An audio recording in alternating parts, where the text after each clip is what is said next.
لما هبة فتحت الباب اتصدمت لما شافت أمير قدامها وقالت له: إيه ده؟ هو أنت إيه اللي جابك هنا؟ يلا امشي من هنا، أنا مش عايزة أشوف وشك تاني، امشي لو سمحت. مين يا هبة يا بنتي؟ ايه ده؟ هو انت جاي ليه يا امير تاني؟ انا جاي اتكلم معاك يا عم. انا جاي والله وقاصد خير. ارجوكي انت لازم تسمعيني يا هبة. انا مش عايزة اسمع ولا كلمة منك. انت سامع ولا لا؟ يلا بقى اتفضل من هنا. انا ما بصدق يا اخي ان انا انسى. انت ايه اللي جابك هنا تاني؟ انا بس والله اصل بقول لك ايه يا امير يا ابني، اظن احنا شفنا منكم بما فيه الكفاية، واظن انه كفاية اول حد كده. احنا يا ابني مش عايزين نسابكم ده، عشان كفاية اللي والدتك جت هنا وعملته في بنتي. وطبعا انت عرفت اللي حصل. يا عمي، يا عم انا عرفت وجاي لكم النهارده عشان اتاسف لكم. انا اسف يا عم ابراهيم، اسف والله على كل اللي حصل من امي. وهو انت بكده بقى فاكرني هقبل اسفك؟ انا اسفه، انا مش قابلاه مهما عملت، ولا اصلا عايزه اشوف وشك ده تاني. يا هبه، يا هبه ارجوكي، انا جايلك وعايز نرجع تاني زي الاول. انا عارف ان امي غلطت في حقك، بس والله انا ماليش اي ذنب في اللي هي عملته معاكي، وبين اللي اداها الفرصه اصلا انها تعمل كده. مش انت برضو ولا ايه؟ مش انت اللي رحت وقلت لها كلام عني بالكذب، خليتها تيجي هنا وتعمل لي الفضيحه اللي عملتها دي؟ بس اطمن يا امير، بعد اللي مامتك عملته الناس بقت بتحترمني اكتر من الاول. يعني اللي هي عملته ولا ليه اي لازمه. طب يا هبه، الحمد لله انت الناس كلها بتحبك، يبقى خلاص بقى المسامح كريم. لا، انا مش هسامح في حقي. انا خصيمة مامتك يوم القيامة يا امير، واتفضل بقى من هنا. انا مش عايزة اشوف وشك تاني لاني بكرهك. وسابته ودخلت اوضتها. ساعتها ابراهيم قال له: اسمع يا ابني، انت دلوقتي خلاص ما بقاش في حاجة تربطك ببنتي، وان كان في حاجة لسه عندنا تخصك انا اجيبها لك دلوقتي. لا يا عم ابراهيم، انا مش عايز حاجة، بس أنا كنت أتمنى إن هي بتوافق إننا نرجع لبعض. بس كده خلاص بقى، مفيش أمل إنها ترجع لي. عن إذنك يا عم إبراهيم. وسابه ومشي. وعند كمال اللي شاف أمير وهو خارج من عند إبراهيم وخبط عليهم وقال لإبراهيم: السلام عليكم يا عم إبراهيم. قولي، هو البني آدم ده كان عندكم ليه؟ هو رجع لهبة تاني ولا إيه؟ أهلا يا كمال يا ابني. لا، هو مرجع لهاش ولا حاجة، ده هي طردته. هو كان جاي وعايز يرجع لها تاني، بس في الحقيقة هبة بنتي مش عايزة تشوف وشه تاني. بصراحة يا عم إبراهيم، هو ما يستاهلش أبدا إن هو يطرد من عندكم. لأ، ده يستاهل إن هو يتعلق على باب الشارع هنا عشان يبقى عبرة لغيره. على إيه بس يا كمال يا ابني؟ إحنا مش عايزين مشاكل ولا حاجة. أهو راح لحاله، ربنا يسهل له بقى. بصراحة يا عم إبراهيم، أنا أنا كنت جايلك في موضوع كده، بس مش عارف يعني هو ده وقته ولا لأ. وأنا هتكلم وخلاص، وأنا وحظي بقى. خير يا كمال يا ابني، موضوع إيه ده اللي أنت عايزني فيه؟ أنا في الحقيقة يا عمي جايلك وطالب القرب منك، وجاي أطلب إيد هبة بنتك. أنا عارف إني ممكن أكون جيت في وقت مش مناسب، بس بس في الحقيقة أنا قلت أتكلم معاك عشان أشوف يعني. وبص يا كمال يا ابني، أنت جدع وراجل، وأي واحد يتمناك لبنته. وأنا عن نفسي يا ابني ما عنديش أي مانع. أنت ما تعرفش غلاوتك عندي عاملة إزاي، بس أنت زي ما قلت كده الوقت مش مناسب دلوقتي. على الأقل هبة تاخد وقتها برضه، ولا إيه؟ عندك حق يا عم إبراهيم، أنا فعلا ممكن أكون جيت في وقت مش مناسب، بس بس يعني أنا كنت قلقان لحسن هبة ترجع لأمير. لا يا ابني، ما خلاص بقى، هي مش عايزاه، دي بنتي وأنا عارفها كويس. خلاص، خلاص يا عم إبراهيم، يبقى أنا أولى بهبة عشان ما فيش حد تاني يجي. أنا بجد شاري والله. اطمن يا ابني، أنا زي ما قلت لك مش هلاقي زيك لبنتي. وبعدها عدت أيام رمضان، وجه في آخر أيام رمضان ومنال قالت لصلاح: بقولك إيه يا صلاح، أنا عايزة أجيب حاجات الكحك عشان أبدأ أعمل بقى. كل سنة وأنت طيب يا حبيبي. وأنت طيبة يا منالي، بس حاجات إيه بقى اللي هتجيبيها دي؟ بقولك إيه يا منال، أنا باكلش الكحك، ما تعمليش. والنبي إيه؟ أنت بقى عشان ما بتاكلش الكحك، أمال مين اللي بيخلصه لما أنا بعمله؟ ها؟ مين؟ كانت مروة قاعدة وقالت: والله هو أول واحد بيخلصه ويرجع يقول لنا مفيش كحك يا عيال. أنا يا بنتي يا مروة، أنا اللي بخلصه. أما إنك بنت ضلالية زي أمك بصحيح. أيوة والله. أنت يا بابا، أنت مش بتبقى شايف نفسك ولا إيه؟ ده أنت بتبقى عامل زي المدمنين، ولما بيخلص تفضل تقول لها ما عملتيش كتير ليه يا منال. حصل والله. وكل سنة تقول ما تعمليش. بقول لك إيه يا راجل، أنا لازم أعمل الكحك. ما هي عادة، وإحنا بقى مش هنقطعها. وبعدين لو أنت مش هتاكله يبقى العيال تاكله من غير رغي كتير.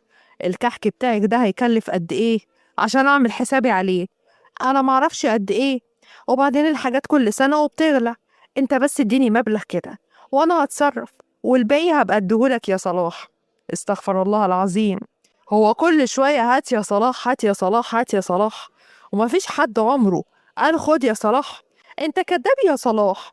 هو يا راجل مش أول امبارح قايلة لك خد الزبالة معاك وأنت نازل؟ أنت نسيت ولا إيه؟ لا يا أختي مش ناسي. روحي منك لله يا منال. يمهل ولا يهمل انت وعيالك. انا هقوم انزل على القهوه شويه، انا مش قاعد لك في البيت. ومشي صلاح. ومروه قالت لامها اما الرجاله دول عليهم حاجات يا ماما. يا ساتر منهم يا ساتر. ايوه يا اختي، يا ساتر عليهم فعلا. لما نشوف اللي هتتجوزيه بقى ده هيبقى شكله ايه. يمكن يطلع زي ابوكي، نكدي زيه كده. وكان صلاح رجع واقف وراها، ومروه شافته وقالت لها طيب هو بابا ماله يعني يا ماما؟ هو بابا وحش؟ طب ده حتى بابا ما فيش منه الراجل كده زيه، ده زي العسل. ده انا حتى بتمنى ان اتجوز واحد تبقى الاصل كده من بابا. يا لهوي، انت عايزاني اوافق على واحد شبه ابوك يا بت؟ ده انا كنت اخلص عليك احسن. هو ابوكي ده يتعاشر؟ يا بت ده راجل نكدي. راح صلاح مسكها من قفاها وقال لها هو مين ده اللي ما يتعاشرش يا منال؟ انا يا منال؟ صلاح؟ يا لهوي، انت هنا من امتى؟ طب والله انا كنت بهزر معاك يا حبيبي. هو انت يا اخويا ايه اللي رجعك تاني؟ انا نسيت تليفوني يا منال، وربنا رجعني عشان اسمع كلامك عني. بقى كده يا منال؟ وربنا يا اخويا انا ما اقصد. خلاص والله حقك عليا.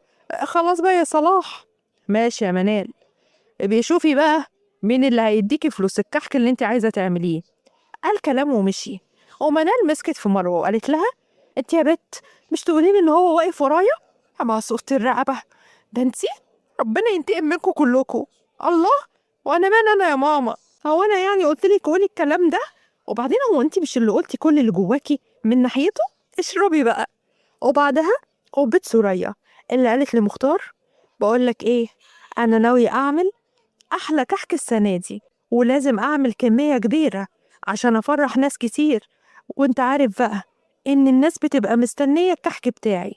ان شاء الله يا حبيبتي، ربنا ما يقطعها عاده يا امي، ويديك الصحه، ويخليك ليا يا حبيبي انت واخوك، واشيل عيالك بقى يا رب. انا قلبي حاسس كده ان ربنا والله يكرمك انت وسماحة العيد. يا رب يا امي، عشان المجنونه دي تهدى شويه وتبطل طول الوقت تفكر في الحكايه دي. اصلها خلاص عقلها هيشت منها بسبب عدم الخلفه. ان شاء الله يا ابني، يا رب ما يعدي رمضان عليك غير وانت مكتوب لك الفرج والرزق الوفير، ونسمع خبر ان سماح مراتك حامل يا رب العالمين. يا رب يا امي. بقولك ايه، انا همشي بقى، انا اروح شغلي، وانت لو احتجتي اي حاجه نادي عليها، وهي مش هتقدر تقولك بم حتى. طيب يا ابني، ربنا معاك يا حبيبي، خلي بالك من نفسك. ومشي مختار.